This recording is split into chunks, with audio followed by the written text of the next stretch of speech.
And thank you all for coming after a lunch session. We're expecting to not make you all snooze and take your siesta right now. We will make this as interactive as possible. And I want to start, firstly, I'll just point out that when I'm looking at my phone, it's because my questions are on there, not because I'm texting or tweeting or being very rude.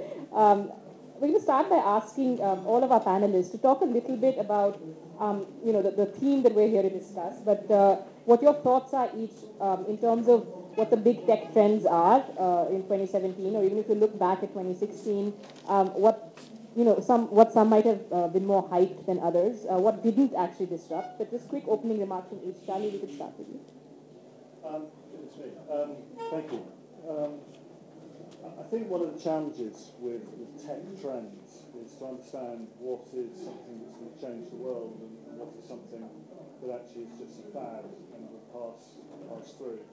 I think that when we think about the internet, I'm of an age where we lived happily before the internet, but I simply can't imagine how we did it. I mean, how on earth did I book holidays, or how on earth did I go shopping, or something like that? So, that fundamentally changed it. And yet, there are lots of things that were going to fundamentally change our world, like maybe wearables and things like that, which, Google Glass was going to change, which really didn't. So I guess the thing is trying to identify the ones that will. I think there are two specific ones which have been highlighted at the CES, the Consumer Electronics Show in Las Vegas a couple of weeks ago. I sadly wasn't there, but I was following it. One is virtual reality and the other is voice. Virtual reality, it changes the way entertainment media is created. So every form of entertainment media thus far has been portal-based. You kind of watch a television, or you look at a film, or you read a book, or you do those things. Whereas this is the first technology that has actually brought you into the story. And anyone who's tried virtual reality, it really is quite extraordinary. You pick things up, you move around in that world, you become part of the story. I don't know what impact that's going to have on us as publishers, but it's going to have an impact on our society and the way that stories are told. And the other is voice. I think voice was everywhere at the show. Amazon has its own products, and I think that again is going to change the way that we live our lives. I think it's going to become ubiquitous, and I think it's going to become the way that we interface with the Internet of Everything. So at the moment, we all laugh rather when we see films where people are carrying around brick-sized phones, and we think, my God, how did we ever do that? I think in 10 or 15 years' time, we're going to be laughing at people holding devices and typing onto them, because I just don't think that's going to happen. I think voice is going to take over from that. That is how we're going to have an interface. I'm going to be able to instruct everything in my house to do the things that I want, place the orders that I want. And I think, again, I don't know how that changes publishing, but there was a brilliant product at CES, which was a baby monitor, a child's monitor. But as opposed to just hearing the child cry, it could pick up when the child was crying, and pick up the way the child was thinking.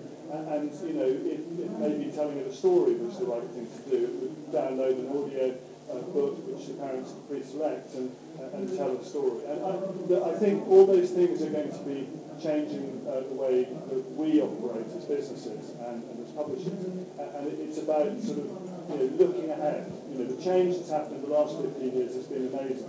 I think the next 15 years is going to be more of it. I'm so worried about how much information we put out into the public, but that's another. Thank you. Fiona, you did mention when I was writing to an email, you have seen some seismic changes, you called it, in the last few years. As an independent publisher, you bring a different perspective as well from Australia. Could you share? Well, I think it's really interesting because I've come from over 20 years working for big multinational companies, and then going to an independent publisher. What's been really interesting about that is the way they approach things. Certainly after sort of the ebook coming in and so on and so forth, us all freaking out as to how that would affect us. Is what's really interesting is that I actually published a book with them, and it was the first time author, and we took a bit of a risk. We read fiction, and when we were talking about what sort of format we'd put it in, and they're going, well, let's do it as a hardback and make it a really beautiful book.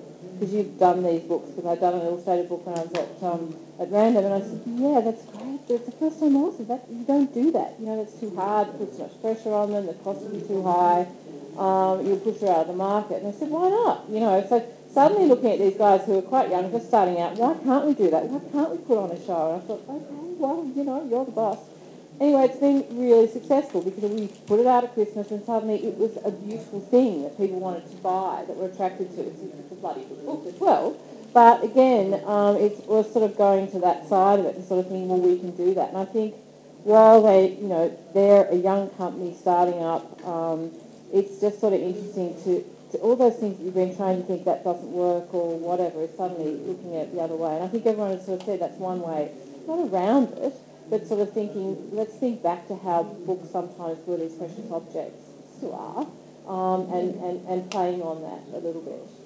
So I think that's a really good example of that. The contrast with just the e-book, which yeah. And the other thing, I can just remember when Charlie, many years ago when I was at HarperCollins, and he came out to visit us and was talking about just when e-books were starting, and we were saying, yay, well, we've got this book that we can possibly publish because it's illustrated and really tricky, very expensive. Can we make that e-book? Go, no, that's not the way it works. You know, it was a certain sort of book that was working. So, you know, we've come a long way since then, but I think, you know, in actually thinking, again, thinking outside the box. And sort of making up the rules now as you go, Yeah. because it's also new. Ananth, the experience in India, how has it been, and what has worked and what hasn't worked? There was a lot of excitement, I know, when ebooks initially started, and also this concept of self-publishing, the phenomenon was very exciting for a lot of writers, especially initially, who thought that, you know, this will change everything. So but more than, I think most publishing homes are as technological as technology companies anyway. At least in the last 10 years, the significant shift has been how we market books and reach consumers. It's not for social media. There were times when you would wait for that Sunday morning review, quickly photocopy it, send it out to people, send it out to bookstores, try to calm them to put a book up front because somebody got a good review. And now all it takes is a tweet. And then you're reaching many million more readers much faster and being able to amplify what to do with what you have done over a book as was published. Ebook has been small. As much as we have multi-million phones, I don't think technology has really disrupted in the sense of adding more readership. I think that is still a traditional trend. People are able to access a lot more information, but physically getting them to go buy a book, either or I'm format agnostic in that. You can choose. Some people do both. I don't think these books are will be there yet. We are still the sub 2%. So it's still the same consumer who's cohabiting both the print and the e-book. Has the brought in all new readership? Maybe for short content. But the argument between short and long is interesting. I don't think it matters whether it's a long book or a short book. People who didn't want to buy Shootable Boy at 1,300 words or 1,300 pages would buy an e-book and not even know they're reading a really long novel. So it's a big shift in that, but hasn't broken out the market for us, despite India being an early adopter as far as technology. Everyone presuming because of the smartphone reach. Yeah. My answer on self-publishing is just as long. We'll come back to Yeah, self-publishing. exactly. Sorry, I'm sorry. Urvashi. And your perspective, because it's obviously a little bit of a contrast again. A bit, yes. So I'll take off a little bit from what Fiona said, actually. To me, I think one of the big challenges of the next, of 2017 and onwards, is whether the book as beautiful object to be held, felt, treasured, read, will remain the beautiful object that it is, whether we will continue to have that kind of relationship with it. As far as the e-books and the entire challenge of technology goes, I think for people who are placed in the sort of position I am, an independent publisher, not very well resourced, etc., and also whose mindset is so deeply steeped in the print book that even for us to enter that space has not been easy, and to keep up with it. So the challenge is to understand, get a grasp on what's going on first, and it's going on at such speed that you can't really catch up with it, and then to run with it in ways that allow you to, within quotes, profit from it. And I don't only mean in terms of money, although I do mean in terms of money. I mean, I'm not going to dismiss that. And also to see how democratic access to the e-world, the internet is, because in a lot of ways, I mean, when Charlie spoke of the CES, I don't even know what that is. You know, so you're thinking you're missing out on going there. It doesn't even enter my head. So, in a sense, to be able to develop the capacities you have in the e-world at the speed which you need in order to profit from it, you need resources. It's the illusion that it's all free and accessible and available is wrong. You need resources. And so in that race, the small publisher is always much slower. You know, the tortoise and the hare, I mean, you might win at the end, but you might not. So the challenge or for me, it is to see whether we can actually, how quickly we can make up that gap. And intrinsic to that is understanding what that's all about. So I don't know. And also, suppose the relevance to your demographic and market. I mean, there's a difference with language also. Or is there, I'm asking you. You know, when you look at English and other languages that you work in, are you seeing a gap in terms of Yes, absolutely. I mean, one is that there is a gap in the access to the international market, which by and large for people like us operates in English, but also in some translations. And the other is, yes, working in India with India's many languages. So the same, that places us as English publishers based in Delhi in a position of privilege vis-a-vis, let's say, Tamil, Malayalam, etc., in the electronic world, just as we as publishers, small publishers in India, place at a disadvantage in terms of international access with English. So I think it's like a Janus face thing. You know. And there are many experiences. Do you want to? Yeah, I agree entirely with what you say about the challenges of smaller publishers. I think, however, in India, you're very lucky in some ways because, you know, whilst Ananth says ebooks in India make up about 1% of sales, in the UK it's north of 20, and in the US it's higher than that. And so we've been through a lot of the challenges that actually, you know, you face already. And I think the understanding is it will be different in India. Again, I think, as Ananth said, I think, you know, what drove ebooks in the UK and the US was the Kindle device. I don't think that's going to be the case in India because the devices are already in everyone's hands. You know, the smartphone penetration in your country is extraordinary, and I think people will read ebooks on that. But the challenges that a business face when ebooks becomes a significant part are around, you know, how you market, because the old ways of marketing are not there, because if you're marketing through digital channels, you can't pay for books to be stuck on tables in front of bookshops. So discovery of authors becomes more challenging. The self-publishing platforms bringing hundreds of thousands of self-published authors means that getting authors known and seen becomes that more challenging. The products that you can create in terms of audio and and other, you know, cost money to do. So I think there's a whole range of challenges. You know, also things like data. Data becomes available in a way that it never was before. I mean, I've got 9 maths, PhD level maths and physicists working for me in London, analysing the algorithms of all the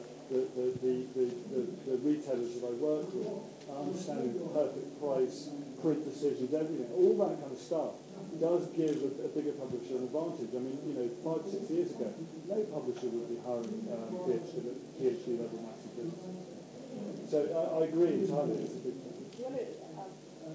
Yeah, I was just thinking about what, you know, something you were talking about too, in terms of you know, how the landscape has changed in terms of, you know, we'd always rely on reviewers and so on and so forth, or if you were doing a commercial book, forget about it. But I was thinking about that, and we were talking about the other day how now we're actually, instead of, you know, of course, sending out, we still send out hard copy, advanced reading copies, but also we send out to NetGalley, which again is really interesting because now you're getting, rather than, you know, traditional reviewers, you're getting book bloggers.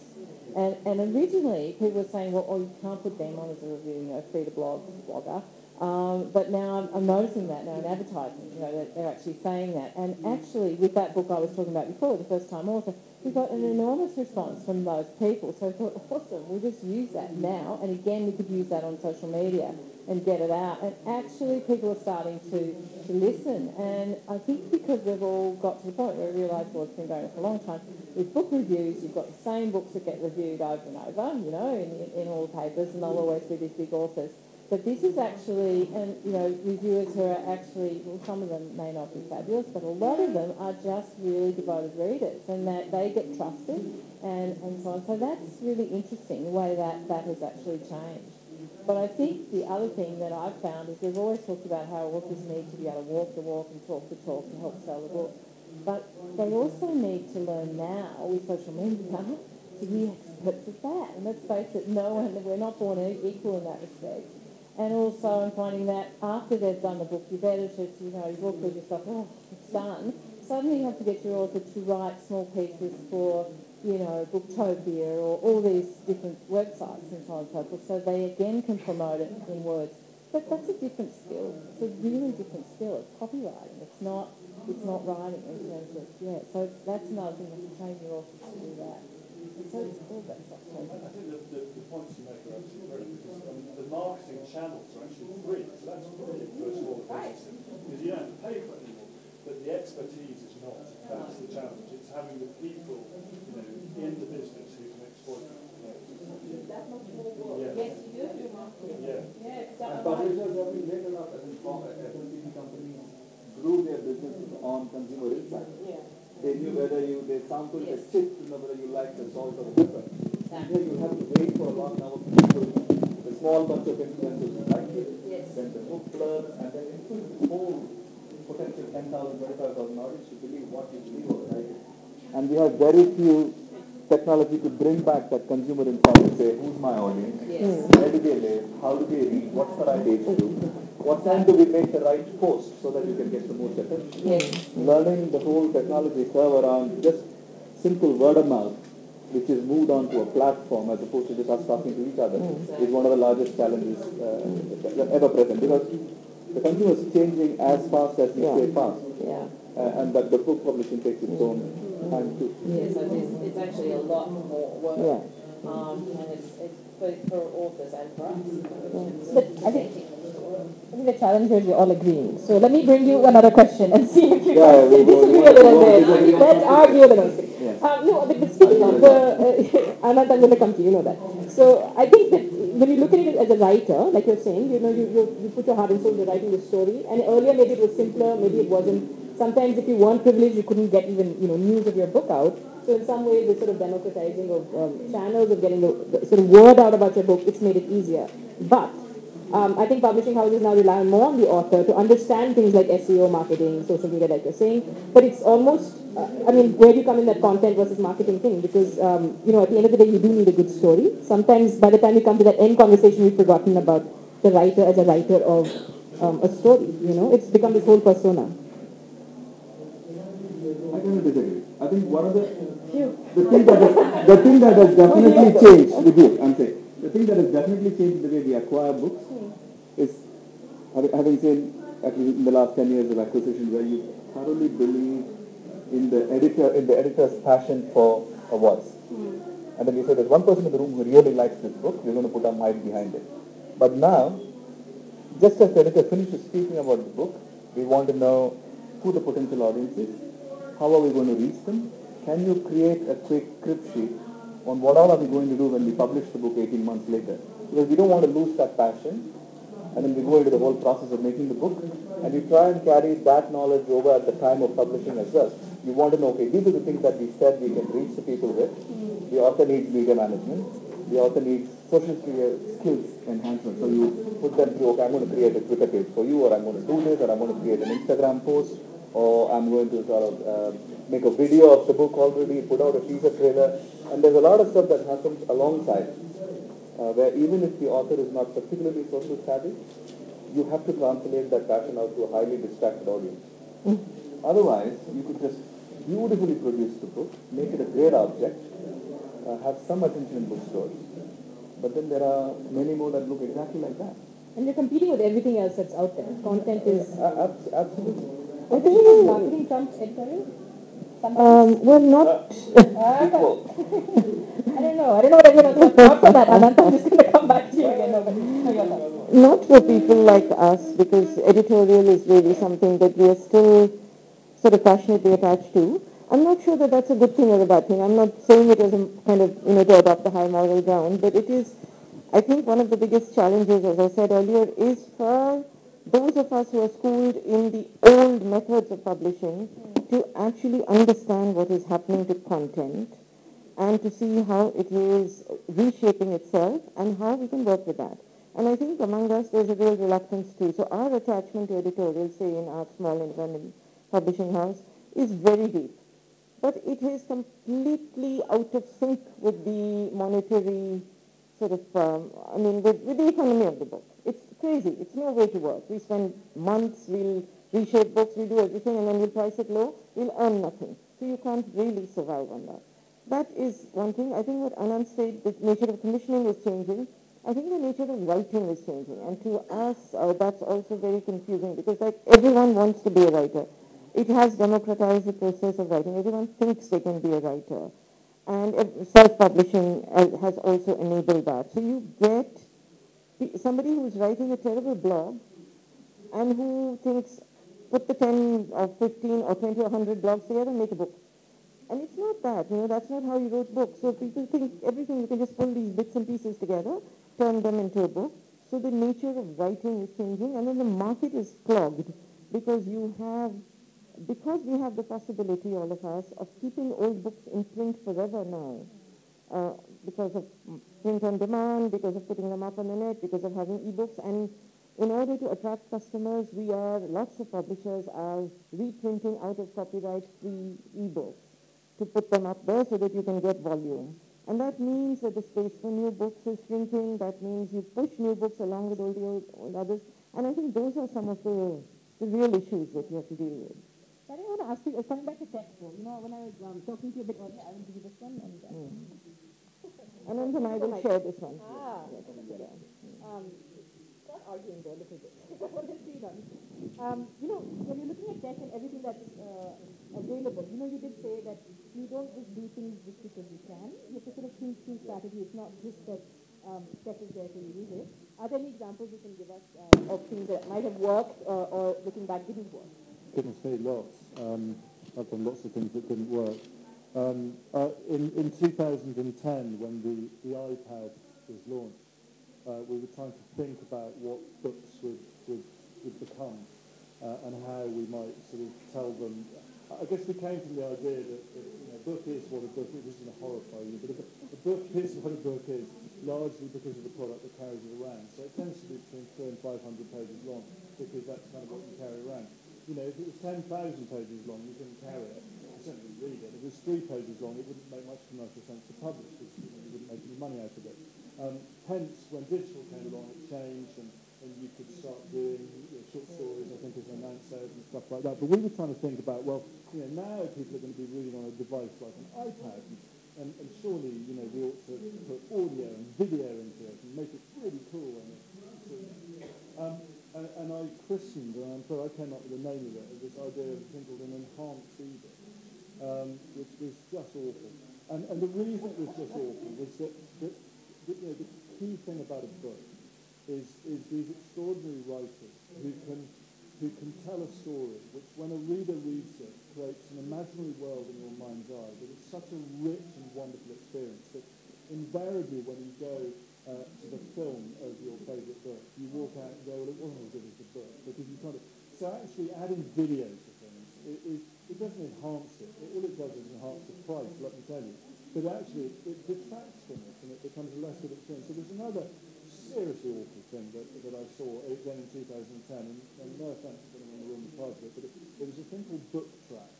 So the idea was that it would be the soundtrack of the book when you're reading an ebook. So what you had was that you first of all you'd read a paragraph, and you touched the word when you started to read the paragraph, and you touched the word at the end of the paragraph, and that would then work out how quickly you read. And then when you read the ebook, it would put a soundtrack on it. So it was things like, he walked down the gravel path, crunch, crunch, crunch, crunch, and opened the door. The leaves were falling. It was just the most horrendous thing I've ever... Because you were reading it, and of course you spend your whole time not only, being distracted from the wonderful words of the author, but you also are going, am I hearing the right things and reading at the right pace? Because I don't know if I read at the same pace every time. I probably don't. I mean, if I'm into it, I'm going, and if not... So I think there's a great thing with technology, or danger in technology, that you do things just because you can. And you shouldn't. You should do things if you believe a consumer actually is going to have a demand for it, and it's going to enhance that experience. And there are lots of exciting things we can do, but there are an awful lot of things that we shouldn't do as well. Actually, that is the problem, because you really need to understand what you should do, what you can do, what will work, and then leave the rest. But it's so tempting to jump into everything and do a little bit of everything and end up with just, a hodgepodge of things. So you don't do anything well. Yeah, no, I agree. Actually, I can remember when they did that with Hilary Mantel, when the books had come out, and people were saying, I really love her books, but I did not want to hear her talking about it. Because, I think, and it's almost like when I publish memoirs, I always say to the young men, are you going to picture of the author? I think, no, I don't want to. It's not that the author is ugly or anything like that. It's just like, you want to escape into that story, and whether it's fiction or non-fiction, you want to be able to just, that's the whole thing of suspending reality, when you disappear into it. And I think that's part of the pleasure of it. I'm ashamed to say, by the way, I did. He did this. It was genuinely. They planted this. It was a great idea. Just on one point that you were making, which is, the question you asked before about, is it the book or is it the marketing opportunity? And I don't want to disagree with Ananth, obviously, because we both work hard times. But for me, it's all about the content. All about the content. And you know what? It doesn't matter how smart you might think you are in terms of digital marketing, digital development of content, all those data analytics. If you haven't got a really great book, then you've got nothing. And really, the way I don't come from a publishing background. I'm not steeped in the traditions that you are. God knows now, I wish I was. But I surround myself with brilliant publishers, and they choose the books that are going to be the books that they believe are going to work, are going to find an audience, have a voice that needs to be published. And I focused on trying to amplify that voice, to have as many people read it as possible. And it's very much in that order. So we want to be really, really good at the marketing piece. And yes, it's attractive if someone's got 100,000 followers on Twitter and stuff like that. But if the book isn't any good, I'm not touching it with a barge pole. I'm going to check if there are any questions from the audience. Anyone? Usually the first one is the toughest. I don't know, I think. Is there a mic? Tell us some of the things that worked. You told us what didn't work. Goodness me. The thing that worked the best was when I was working with J.K. Rowling doing Harry Potter. And to be honest with you, it's quite easy when you're working with J.K. Rowling doing Harry Potter because, you have to be really rubbish not to work. But one of the things, my wife's sitting here and we're parents, and I always remember her and me and indeed every other parent going, God, I wish those children would get away from that screen and read a book. That's a common thing that parents do. So what we did is we got Joe to write a book that existed in the Hogwarts Library called the Book of Spells. It was in fact the book which they learnt how to cast spells from. But as opposed to publishing it as a book or an audio book or an e-book, we published it as an augmented reality experience on PlayStation 3, and I can feel the horror over here. I'm not opposed to it. I'm just envious. Yeah, You can hear deep positive envy in my voice. I'd like to be where you are, Charlie, but I can't. I'm honest, I would like to be where you are and be able to read and understand. But what we did was we worked with Sony, and you imagine the child sat in front of the screen and they had a plastic object in front of them, which was a book, and they had a control in their hands. And they were when they opened the book, they were transported onto the screen, so the child would be sitting in Hogwarts, and the book would be in front of them, and it was the Book of Spells, and in their hand the control would turn into a wand. So it was a reading experience, teaching them how to cast the spells. And then they would cast the spells, and the spells would happen, and if they got them wrong, bad things happened. And, it was a brilliant experience, but it was a case of bringing a brilliant writer and publishing idea, working with someone who really understood their platform, like Sony understood PlayStation. And we sold 1.8 million units for $70 a unit in the first month. So in terms of things working, that one. So can I give you the poor woman's parallel to that. So I think one of the things that technology makes you do is to look at what you have, the content, and to see how you can work with it and maximize it. So what we have started to do is no figures about getting money out of it yet. And I think the money will be small, but as with all tech things, I hope we'll garner lots and lots of goodwill.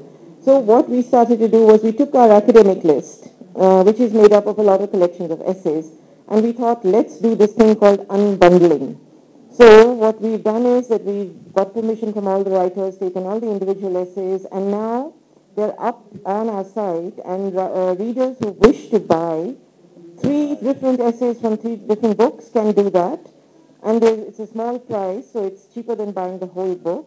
And we curate them. So we tell them, if you're working on violence against women, okay, on sexual violence, this is a good collection for you. If you're doing something else, this is a good collection for you. I don't think we'll earn the amount of money you earn. And I don't think it wasn't me that earns it. No, I use the collective you here. But it's an interesting way of trying to sort of do something with the content that you have. So let's hope it works out. And then we'll start unbundling other stuff as well.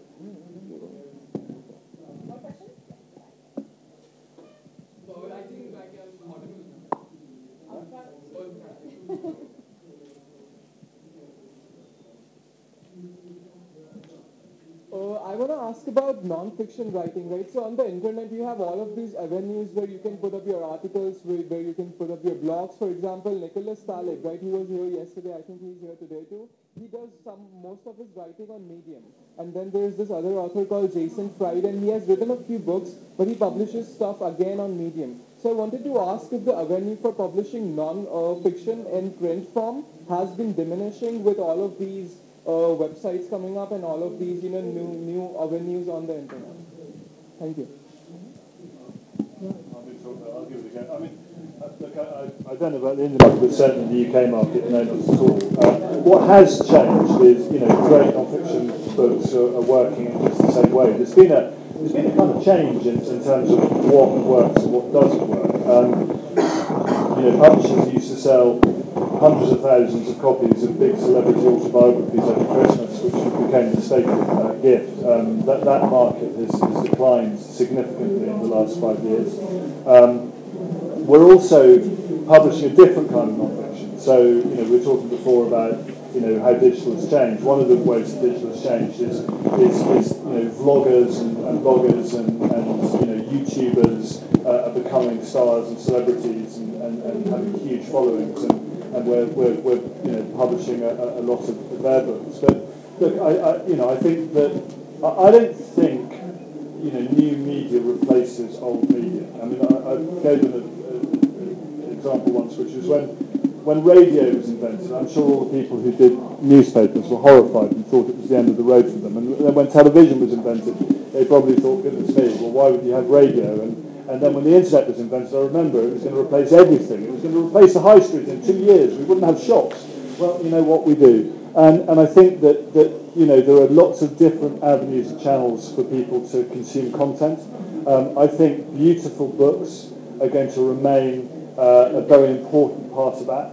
I think people will publish content in lots of different spaces and in lots of different ways, but books are here to stay, and books are going to, they're part of our houses, they're part of our lives, and they're going nowhere.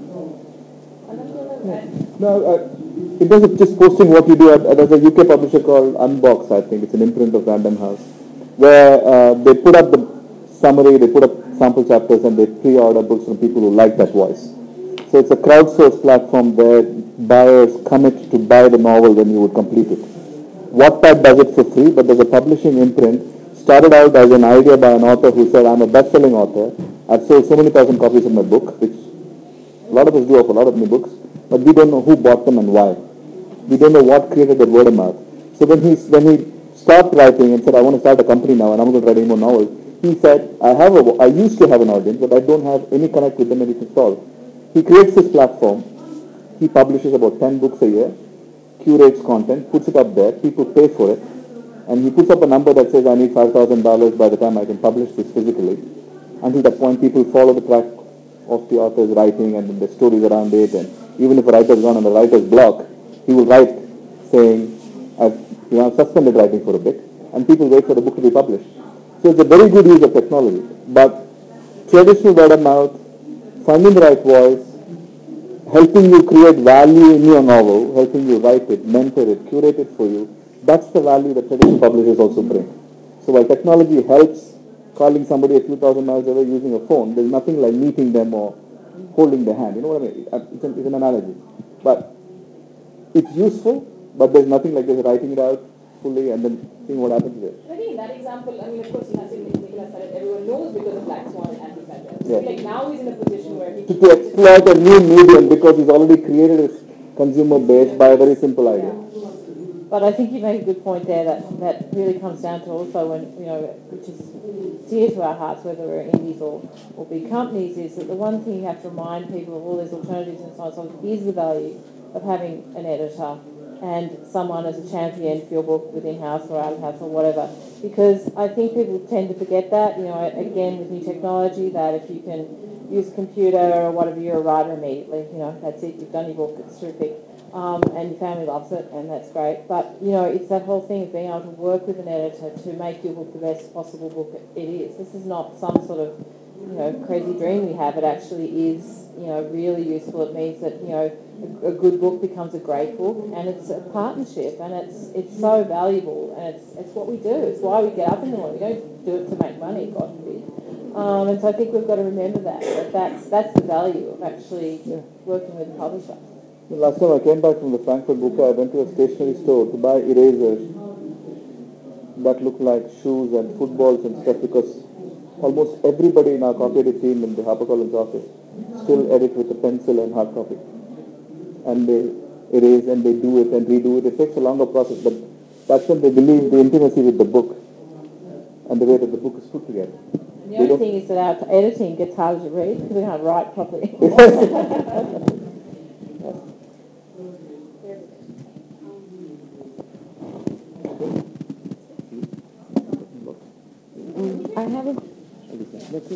I have a question about book cover. So yesterday I came across a book cover, and that book cover had very clearly written Man Booker Prize, author, this book is this prize, and also on the rim of the book it was written.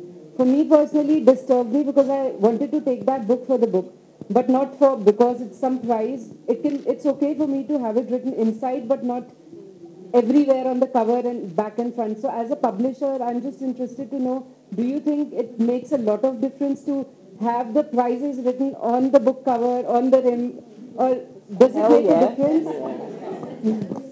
It's also something that the authors very much want, Rani. If an author has won an award, he or she will want that showcase. So apart from the fact that it does make a huge difference to sales, we can't actually not do that for our authors. We have to do that. And it's really important to do that. And why not, if the book has won an award, to be proud. You might have published it, and then, it's sort of too late, your print run's gone there, so as soon as you can put it back on there, or if they just won the Booker Prize, you probably just get it on straight away, or sticker it. Because, it's very important, as you say, even more important to the author than it is to us, although, we don't I also thought maybe sticker, and then there was this testimonial, dimensionally beautiful book written right in front in the rim, and I was like, okay, I need the book, I want to read it, but then I'm not going to name the book. I will not name the book. Stickers are quite expensive. Especially doing a lot of them. But I think the point's made are absolutely right, because of all the ringing again. But in the world where there are, writing is being democratized, there are hundreds of thousands of self-published authors coming on Amazon's platform every year. Getting books noticed and getting authors noticed is increasingly difficult, and so you've got to play with everything. But it's not just about the title and the author, because it is about those awards, it is about the prize, and increasingly it's about the brand of the publisher. And historically publishers would always say things like, we don't have a brand, our authors are our brand. But actually, in a world where consumers are buying books, and often they're buying something because it's recommended on Amazon, but actually it's a self-published book, and lots are very good, but lots aren't, and they might have a really bad experience. Increasingly, they're going to be looking for brands that they trust, and so, Penguin as a brand is probably the biggest brand in publishing, and I would like HarperCollins and other brands to catch up, because that'll be they're not going to buy a book because it's a HarperCollins book, but they might be reassured and buy the book because it's a HarperCollins book. Oh, because this is a damn book. But I also spend a lot of time thinking about cover design. So I'll give an example. A couple of years ago, we bought a book which is a bestseller in the US called The Art of Procrastination. And we definitely knew it's not going to sell if you said it on the cover. So we spoke to the author and changed the book title to "You Don't Have to Buy This Book Now." And then it started selling much faster than if it had been Art of Procrastination. So it is, you're walking through an airport. Now the consumer touch point, I hate both words, but when you want to buy a book, there are people who go into a bookstore saying, I'm going to discover something new. Chinese dictionary for lovers. You see it and you buy it. But when you're walking through an airport, you want to catch a flight. If something catches your attention, the chance of you picking that book, if you don't know the author, is faster if the cover or the proposition is right up front. You know exactly what you're getting. You love it. You think it's Temple of Fiction. You think it's 50 Shades of Grey kind of market. You know it is literary fiction, or you know it's a children's illustrated book. Cover design makes a significant difference. And that's what you don't get when you do an e-book. Is that for one, you don't even see the cover often. If you've gone past your library screen and you could jump straight into the book, you lose that feel. And we think a lot about cover design, more and more actually. Can I just quickly tell you what I look for when I'm walking through an airport bookshop? I'm looking to see if my distributor's got my books up there. And if I don't find them, which is usually the case, no matter what time of day it is, I pick up the phone and say, where are my books? They're not there. So Ananth has been at the receiving end of many calls at about midnight saying, why is Salma's book not here? And if it is, they're taking photo of it. If it is, I buy it myself. I buy it myself to push up the numbers. So the one thing WhatsApp has done, without running frivolous, the one thing WhatsApp has done to publishing has increased visibility in bookshops. Because now sales reps or people, even when we walk through, if I don't see a book, I take a picture, send it to people to say, and then suddenly the display will change. So a lot has changed with technology in a good way. While you guys were mentioning about the cover design and the packaging has always been important and completely absent from ebooks. I tend to ask that question to all of you here. How in this age of free content or a freemium-driven market, when it comes to myriad forms of entertainment being available for free online, would you motivate the consumers to keep paying for the kind of books that they are seeing today? Okay, all panelists. Fiona, do you want to say? No. I think it's a very good point, but ultimately authors need to be paid, and therefore we need to make sure that we get the right price for our books. Other industries like the film industry and the music industry have suffered rampant piracy, and the book industry has had a degree of piracy, but not to the same degree.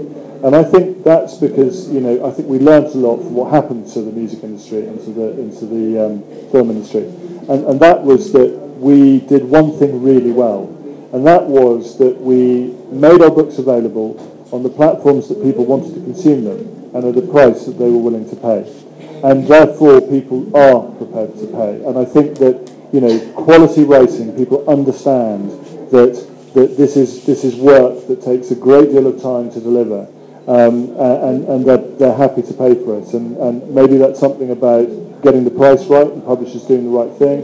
Maybe it's about the book buying audience being a slightly different type of audience, maybe to the predominant music buying audience. But I think Amazon certainly wants to drive the prices down, and we resist that. We did the agency model for ebooks, for instance, back in 2010, where we took control of pricing back from the retailers, and we set the price.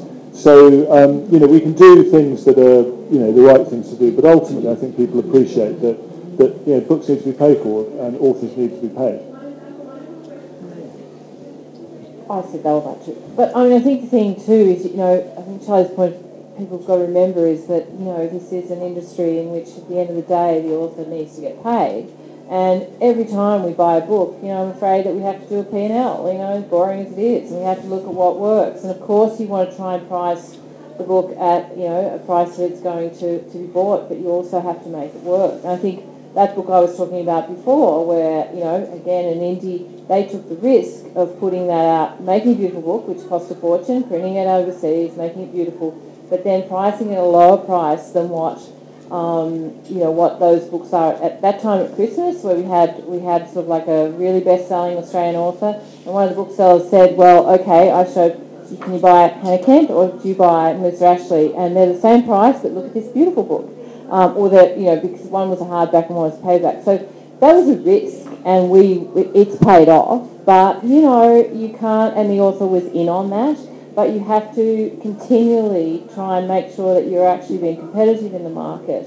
And, we can't price our books to a point where nobody's making any money. And remember, it's the author that's important at the end of the day.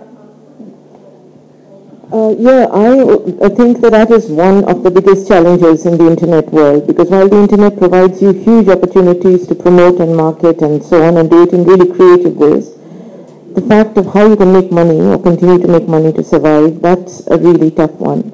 And also because of the way the music industry has gone, of course we've learned from it, but the fact is that people feel the internet is free, and therefore anything on the internet should be free. And downloading free books, there are any number of sites, so that happens a lot of the time. And those people who are downloading free books and offering free books to readers inhabit a kind of moral high ground where the assumption is that because it's knowledge, it should be free, and that dismisses all the work that's gone into it. And you're aware of this recent case in Delhi with in India with the academic presses and the copyright, the photocopying business, where the photocopier has not only won, but has got away with glory attached to him, being a servant of society to students who can spend 500 rupees on a hamburger and will not think anything of it, but are reluctant to pay for books. I have to say that I think the policies that academic presses have towards their authors are terrible, are terribly exploitative.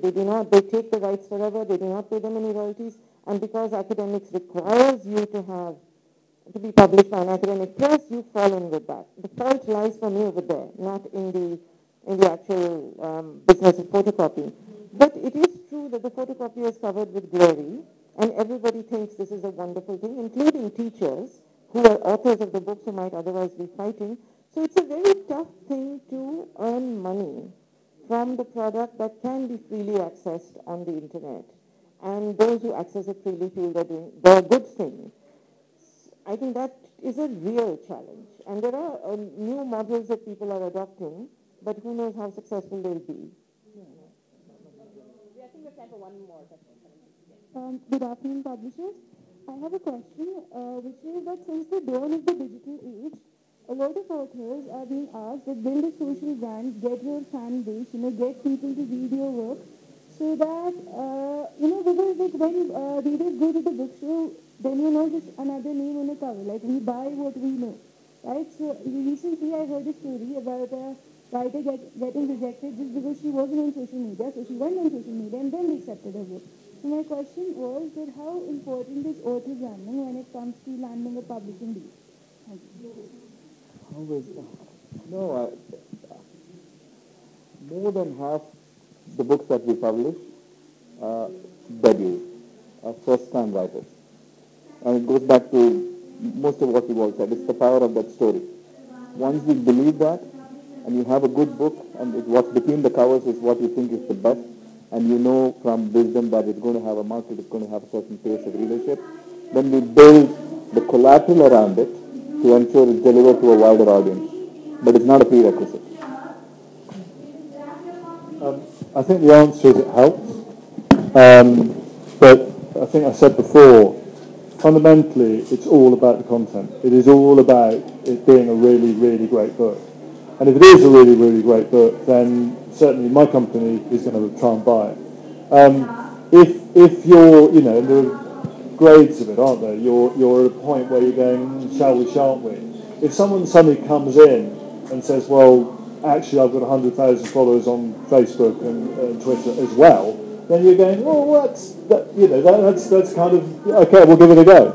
So it can help. But ultimately, really great books will not be published just because someone doesn't have any awareness and social media following or author brand.